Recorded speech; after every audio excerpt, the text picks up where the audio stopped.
This is Valley View News. Unified We Serve hosted a sustainability fair at CSUN. The fair included many fun activities spreading awareness on recycling. I want to see the Walk of Fame. The food is great. Businesses in Los Angeles are happy as the amount of tourism rises. Family has no idea where this may have come from. Meat bought from Walmart had a family in Florida hallucinating. Hello, I'm Amelia Favela. And I'm Luisa Fabiola Gonzalez, and welcome to Valley View News. A 6.9 magnitude earthquake shook the northern California coast and parts of Oregon. The quake centered in the Pacific Ocean 50 miles off Eureka. More than 15 aftershocks were recorded in the area of Ferndale, just southwest of Eureka. Officials said there was little damage, no injuries were reported, and there was no tsunami threat. To prepare for an earthquake, experts advise to locate a spot in each room of your home where nothing can fall on you. Also, have a supply of canned food, water, and battery-operated radios and flashlights. Some people who live near the Santa Monica airport say they're worried about the air pollution and want the airport to close. Hector Mejia has more. A recent study by UCLA examined 4 LA neighborhoods. It found the worst transit-related air pollution is in a neighborhood next to the airport. The airport was already there when most of its neighbors moved in, but critics say the airport has changed ever since civilian jets began using it in the 1960s. When jets are up there, you can smell them, and it gives you a headache and a sore throat. Virginia Ernst lives about a block away from the runway. She says studies have found lead in the air and in her soil. I mean, there's no way you can have planes flying this close to residential properties and there not be a lot of pollution. And originally, when the airport was built, it wasn't conceived to have jets. The emissions from those aircraft and why we're smelling them is we're downwind from them. UCLA researchers found that a Mar Vista neighborhood downwind of the airport had a higher amount of ultrafine particle pollutants than the traffic-congested areas of downtown Los Angeles and Boyle Heights. We don't really know exactly how problematic they are. There's a lot of evidence suggesting that they may be quite problematic. Santa Monica is really quite unusual in how close people are living to where the aircraft activities are happening. Some people would like to see the airport turned into a recreational area. Those who want to keep the airport open say that the city does not have the resources to transform the airport into anything else, and say that the idea of transforming it into a park is not realistic. I don't think it'll achieve what the neighbors want, except those neighbors that want their property values to go up. The idea of, digging up all the concrete that's been laid for the runway and has had an airport on it for 100 years or close to 100 years, the ground would be prohibitively expensive to clean. Charles Thompson's aviation business would be affected if the airport closes. He says that if construction is allowed, large developers would soon take over. Just last month, a federal judge dismissed a lawsuit in which the city tried to gain control and ownership from the federal government. Federal law requires the city of Santa Monica to operate the land as an airport for an indefinite amount of time. Back to you in the studio. LA tourism has increased in the last 3 years. The weather, Hollywood, and Santa Monica are some of the reasons tourists are choosing LA as their vacation spot. Valley View's Sarah Muirhead has more on the story. Tourists have been flocking to Los Angeles in record numbers, 42 million visitors in 2013 alone. LA tourism officials say 27 million of them stayed overnight. That's a 2% increase from the year before. Roosevelt Hotel front desk manager says that most nights they have no vacancy. We sell out literally every day. So I'm negative 2 rooms tonight. And with the actual, I would say the airline prices declining, people are traveling more. In 2013, tourism put nearly 18,000 people in new jobs. LA tourism officials say a percentage of hotel sales goes back into the county's pocketbook. LA tourism spokesman Matt Meyerhoff says an increase in tourism helps the economy throughout LA County. And in 2013, generated approximately $180 million in taxes that went directly to the city's general fund, which helps to pay for all the crucial city services like police and fire, street maintenance, and parks and libraries. Los Angeles has over 200 museums and more Broadway-style theaters than New York City. GQ magazine called LA the coolest town in America. Last year, Food and Wine magazine named Los Angeles as the greatest dining city. Meetings and conventions contribute over $402 million to the economy. Hollywood remains one of the biggest attractions for tourists. The Walk of Fame is probably Hollywood's single most popular hotspot. I love Hollywood! I want to see the Walk of Fame, the Hollywood sign, and yeah, it's just amazing to be here. Different cultures, everything, the music, the food is great, and the weather, of course. The Tourism and Convention Board has more ads planned for 2014, hoping to draw tourists from the UK, Australia, Canada, and China. LA Live, the Nokia Theater, and Santa Monica Pier are waiting. Sarah Muirhead reporting for Valley View News. A stage collapsed during a performance at an Anaheim high school, injuring more than 25 students. Police say 250 girls were on the stage when it collapsed. The Anaheim Fire Department arrived soon after the incident to determine the cause of the collapse. Officials say most of the injuries were minor, though some students suffer from broken bones. The students were performing a red and gold rally theater challenge, including singing, dancing, and drama.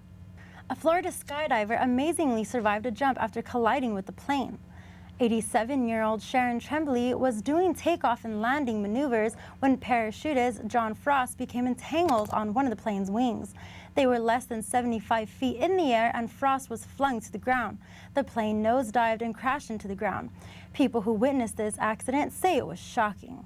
Oh, at that moment, nobody was giggling. Yeah, I mean, it was very concerning right at first. When something like that happens, obviously you want to make sure everybody's okay. No one was seriously injured, and only the pilot is being held for observation.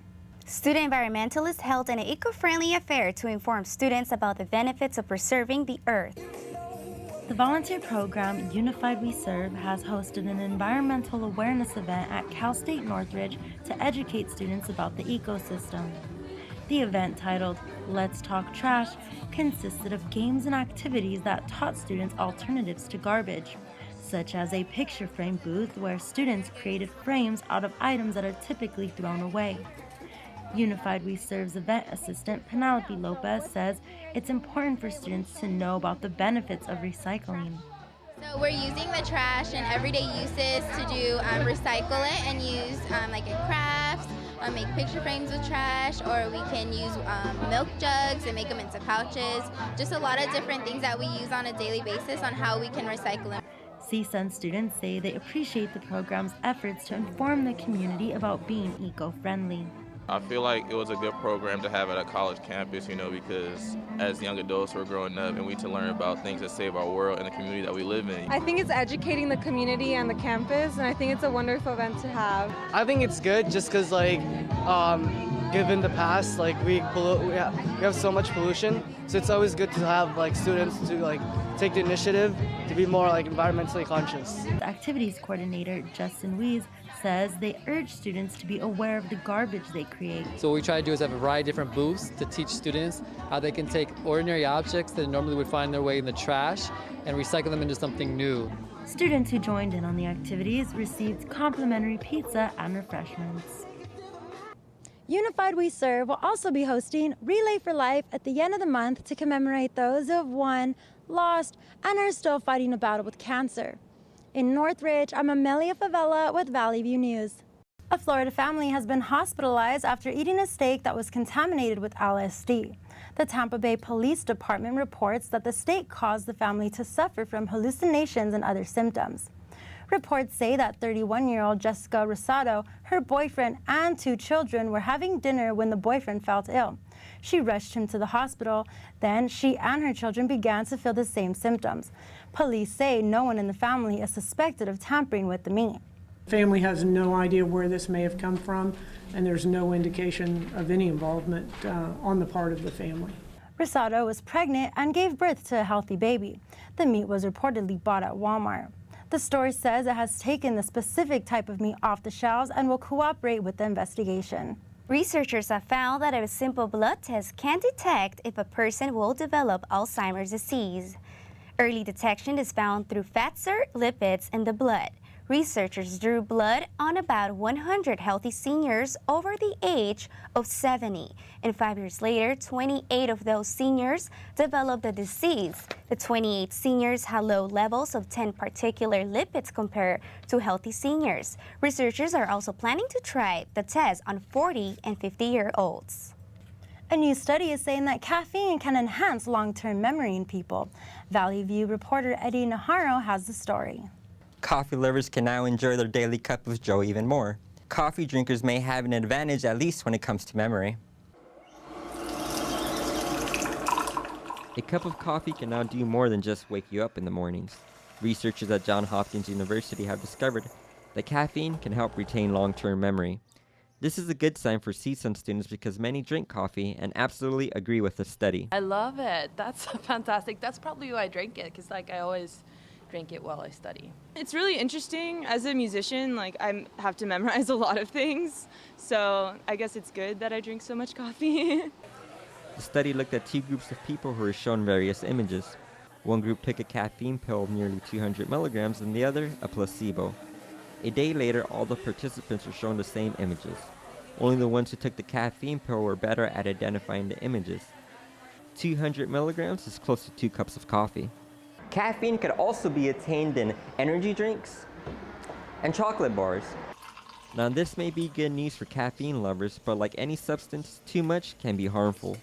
CSUN biology professor Dr. Deb Allard warns people of caffeine overdose. The overdose will consist that you will feel you can't sleep, or you are going to the bathroom, your stomach is contracting too much, so it's inducing a lot of muscle contraction. You may have serious problems in going to the bathroom. You may not be able to sleep. Your hands will be completely shaky, so you cannot write or drive well, or if you need to paint or play the piano, will not happen. Then it's an overdose. Your system now is reacting not as being very alert or good heartbeat, but is shaking too much. She also says that if students really need a memory boost, to just stick with coffee. It is a better alternative than energy drinks. As exams approach this semester, CSUN students will be looking for methods to help them study, and coffee is surely on top of that list. For students who drink coffee every day, researchers recommend to drink it after studying. This could help in the areas of focus, attention, observation. Now back to you. Soon you're going to notice more police along the Venice Boardwalk. There have been some violent crimes in the area, and now, as Rachel Spencer-Talley reports, police are increasing bike patrol. In the eccentric city of Venice, California, it's typical to see skateboarders and bicyclists cruising down the boardwalk. But now, more bike riders will also be LAPD patrolling the area. Just the other day, I saw like 3 or 4 bike cops just right here on the Strand. Local resident George Connolly says the increased presence of officers makes him feel a little more worry-free. Makes me feel a lot safer knowing that they're around. More visibility is exactly what police are going for. LAPD Lieutenant Steve Lurie says it's part of the reason they've implemented a 3-month pilot program to increase the number of officers on Oceanfront Walk, many of them on bikes. The ideal way to police a place that's densely populated and very tight in space is either on foot or on bikes. They're quiet, they can sneak up on people doing things that they shouldn't be doing, and lastly, they're a good force multiplier. If I have 4 cops on bikes, they can be doing 4 things in a large area. The 3-month pilot program is a response to several high-profile crimes that have happened in the area over the last year. In August, a vehicle forced past a barrier post onto the Venice Beach boardwalk, killing 1 woman and injuring 17 others. In December, a homeless man was beaten with a folding chair. So there's a lot of community outcry for this. While some are skeptical about the program, there's other issues here on the boardwalk. I have a big dog, and so I feel pretty safe. Officer Lurie says so far the community is pleased with the program. Yeah, the response has been overwhelmingly positive, but in the end, our mission is fairly simple. That's to lower crime, and we're going to do that the best way that we can imagine to do it. Reporting in Venice, for Valley View News, I'm Rachel Spencer-Talley. California state legislators are proposing a bill to ban keeping killer whales captive at SeaWorld. The proposal comes after CNN's controversial documentary, Blackfish. The documentary retells the death of a SeaWorld trainer by a killer whale in 2010. The proposal will stop all killer whales from entertaining in California, retire all captive killer whales to sea pens, and limit the amount of human interaction for trainer safety. It's time to recognize that the orcas and dolphins held captive at SeaWorld do not belong there. Their containment in pitiful swimming pools instead of great oceans condemns our own race's greed and obliviousness. Currently, there are no laws banning the displays of the captive orcas. There are laws governing the care, capture, and research use of the killer whales. There are 10 captive killer whales in California. 7 were born in captivity. The proposed killer whale ban has California State Northridge students talking. Some students feel like the orcas will be better off in captivity, while others feel freedom is best for the whales. Valley View News reporter Rebecca Moore talked to some students about the possibility of keeping killer whales in captivity. It's going to help free the whales that are being kept in captivity in small little cages and they can't even move around. It's going to be a bad thing because we're going to lose money as the amusement park pays taxes and stuff too. I think they're being exploited, and I feel like it's good for making money and making a profit, but if it's hurting the whales, then they should be set free. I think captivity is a good thing, especially if they're born in captivity. I don't want to see something put into the wilderness after they've been in captivity and not know how to adapt to their surroundings. Russia is accusing far-right groups of conspiring with new authorities in Ukraine. The Russian Foreign Ministry condemned Ukraine for being silent about violence against Russian citizens. The statement came after Chancellor Angela Merkel told President Putin the Moscow-backed vote on whether Crimea should join Russia is illegal. Putin has defended pro-Russian leaders in Crimea. Both Ukraine and Russia are conducting military exercises. Pro-Russian forces have moved into the region, sparking criticism from Western nations and Ukraine's interim government. Russia says any U.S. sanctions imposed on Moscow over the crisis in Ukraine will boomerang back on the United States. Coming up in sports, from stadium to sea, LA marathon runner lace up their shoes to cross the finish line. And another victory for the Lakers, but will this winning streak last? Michael Adams. Here. Michael Adams. Here. Michael Adams.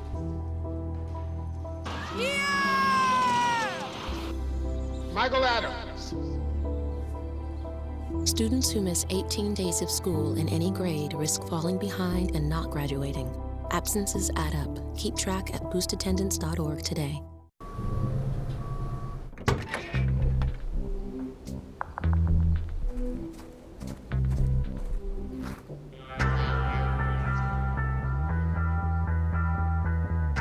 When you throw away money on wasted electricity, you're throwing away everything you could have bought with it. Saving energy saves you money. Learn more at energysavers.gov.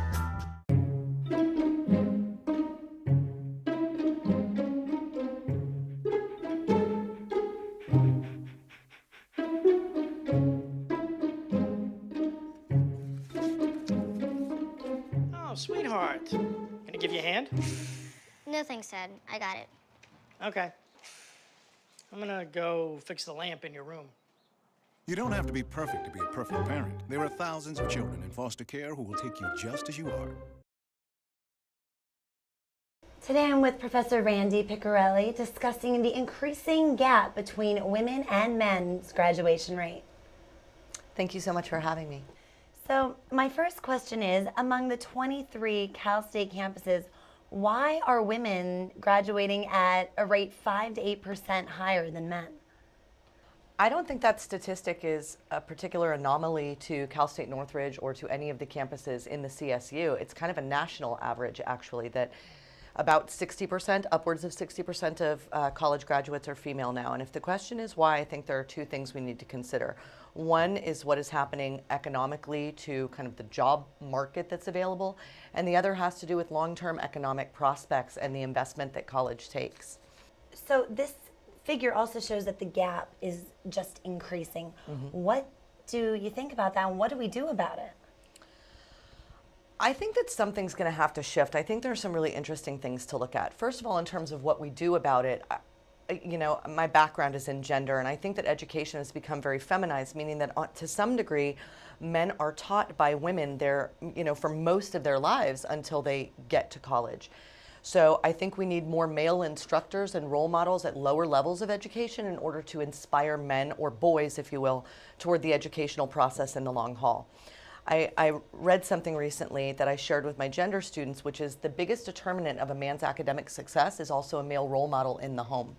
And so I think, you know, whatever happens outside of the home always trails back to what is happening inside the home. So I think that men and boys also need strong mentors, coaches, father figures, or, you know, masculine and male role models in their lives to support their academic achievements. And then lastly, I think that, you know, to some degree, the way that we teach students is a very feminized way of teaching. You know, women succeed in this environment really well because we're told to sit down, to be quiet, to passively receive an education, to take notes. And for boys and men who are often kinesthetic or more active in their learning experience, this environment might not be conducive to how they learn. So I think there are a lot of things to look at. You know, we can't talk about gender without talking about class and race and sexuality. You know, when I teach courses and this kind of stuff, we always say that all of those ideas are intersected, you know, privilege and disadvantage. I don't know specifically, I'm kind of not armed with the statistics or the information, but I would suggest, first of all, there's an educational gap between ethnic groups, if you will, and particular minority groups, African Americans and Latino Americans, are going to college much less than white Americans, period. I would imagine in particular minority groups that gap has in fact increased, and I'm speculating, but I would imagine, for example, in the African American community, where men are often not directed to go to college, but to earn money as quickly as possible, to become economically viable, in order to have a sense of power, perhaps legitimate power that hasn't been offered to them in other arenas of life. Thank you so much again for joining us today. I appreciate your time. Thanks for asking me. Hey, Paige. So, what do you think about Lakers beating OKC? I think it was a lucky win, and I think we have to see how the season's going to pan out. So, how to explain the saga of the Los Angeles Lakers? A team that in 1 week beat Portland, lost to New Orleans, then lost to the Clippers and Denver. But somehow they came out beating one of the top teams in the NBA. The hero of the hour was Jody Meeks with 42 points, outscoring the red-hot Kevin Durant. Perfect way to sum it up in the words of Meeks is, you can't explain it. And how hot was Meeks Sunday? He outscored the Thunder in the third 20-19. Yes, the Lakers probably won't make it to the playoffs this year, and yes, they are the worst team in the conference, but Lakers fans can cherish that win. On another note, congratulations to the CSUN women's basketball team. They've won the regular season Big West Championship. This is the first time in the program's history. Elsewhere in college roundball, USC women won the Pac-12 by routing the Oregon State Beavers. The Trojans came out in the second half trailing by 7 points. By picking up the tempo with a full-court press, USC went on a 12-0 run. The final score was 71-62. The Trojan women took home their first ever tournament championship and first guaranteed bid to the NCAA tournament since 2006. Frank Jobe, the famous surgeon who pioneered the Tommy John surgery, has died at the age of 88. In 1974, Jobe was the orthopedic surgeon for the Los Angeles Dodgers and was watching a game against the Montreal Expos. Left-hander Tommy John threw a pitch in the third inning that could have ended his career if it was not for Jobe's groundbreaking surgery. It involved taking a tendon from the wrist and putting it into the elbow. The tendon functioned as a new ligament, and many pitchers' careers were saved. The doctor is survived by his wife, his sons, and 8 grandchildren. 2 Ethiopian runners took both the men's and women's titles in the LA Marathon. Gabo Burka was the first man to cross the finish line in just over 2 hours and 10 minutes. Amane Gobena won the women's division. She actually crossed the finish line before the men's winner because the women were given a 17-minute head start. Gobena said she is going to use her winnings to finish building her house. That's it for sports. Back to you. Which late-night talk show host is hosting the MTV Awards? And Lindsay Lohan takes reality show to a new level. Look at these boots. Man, those are nice. You should buy them. Half the price of the real thing. Do you want them? The production and sale of counterfeit goods cause more harm than meets the eye. Get to work! And the profits can fund organized crime. So, do you want them? Buying counterfeit products No way. is just not worth it. So this is my computer. This is your computer. Let's go on the internet. Let's go. Click it. Yes. Okay. I cursor in between the R and the E. When I say dot, I want you to just push the period. She's gonna love me all over again. That's it. Jamaica, here you come. Here we go. Good job. Thank you. Thank you. And I did it by myself. Feel smarter. There's no place like home. Getting home safely is just a click away. And choosing the right seat for your little one's age and size will take you down the road to safer travels. How can I ever thank you enough? Visit safercar.gov/the-right-seat. Evan, did you catch Lindsay Lohan on Jimmy Fallon? I did. After an epic battle of water war, they actually went on to talk about her new upcoming projects. After 6 years of arrests, court appearances, and rehab, Lindsay Lohan is trying to put her personal and professional life back together. In her latest comeback attempt, Lindsay is a docuseries on the Oprah Winfrey Network. Some Lohan critics are rooting for the show and others are not. Either way, Kevin Fallon of the Daily Beast says it's a show worth watching. Lindsay wants to be a portrait of a young artist in recovery. Lindsay Lohan told Oprah that she's trying to get control of her own life and live with integrity. If the show goes as planned, Lohan could finally be rehabilitated. Nominations are in, the Golden Popcorn is all shined up, and the MTV Movie Awards are underway. Some nominations mimic the Oscars' biggest titles, including 12 Years a Slave, American Hustle, Hunger Games Part 2, and Wolf of Wall Street for Movie of the Year.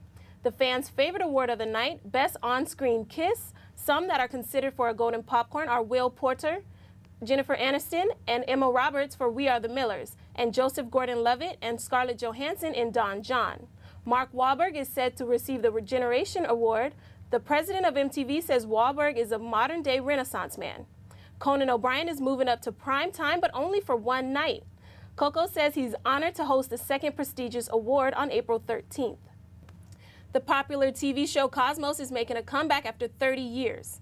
Cosmos, A Space-Time Odyssey, makes history for the Fox networks, being the first TV show to premiere in a global simulcast across 10 of Fox's network of channels, including Fox Sports channels. Cosmos, A Space-Time Odyssey is a follow-up of the 1980s TV series Cosmos, A Personal Voyage, which was presented by Carl Sagan. The new show presenter will be Neil deGrasse Tyson. This time around, the show's executive producers are Sagan's widow and Seth MacFarlane. President Obama calls Americans to open our imaginations in the introduction of the series premiere. That's it for entertainment news. Back to you. Thank you, Evan. Well, that wraps it up here for us at Valley View News. I'm Amelia Favela. And I'm Luisa Fabiola Gonzalez. Have a great day.